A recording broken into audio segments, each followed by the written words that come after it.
Hello everyone, nandito po tayo ngayon sa Barangay San Torbongabo, Nueva Ecija. Bali, meron po silang karera ng kalabaw. Interviewin po natin ang isa sa sumali dito sa karera ng kalabaw. Sir, kumusta na po? Okay naman. Bali, ilang years na po kayong sumasali sa karera ng kalabaw? After 20 years na.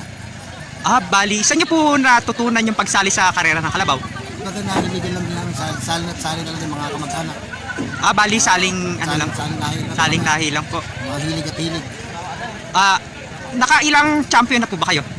Wala pa naman kami nakaka-champion pero nakakailang beses rin kami nananalo ng third, fourth, saka isang second.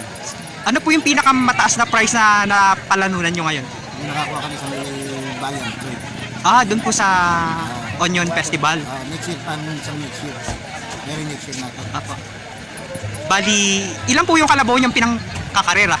Isa lang. Isa lang po. Si Boss Ino lang. Sa inyo po pala yun. Ngayon po ba nakatakbo na siya? Oo, naka-elimination. Panalo na kami. Pasok na po siya sa finals. Semi pa lang. Semi-finals. Bali, pag nanalo po kayo ngayon, saan niyo po dadalhin yung premyo? Ay, premyo parang magkahati-hati sa mga katmaan nakakatulong mga tropa. Bali share po kayo.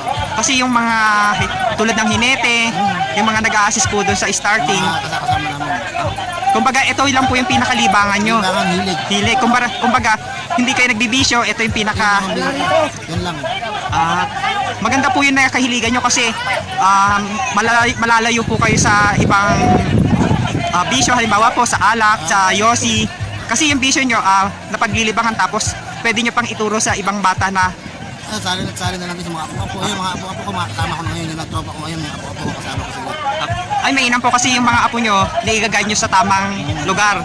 Tamang libangan. Apo. Yun lamang po at maraming salamat.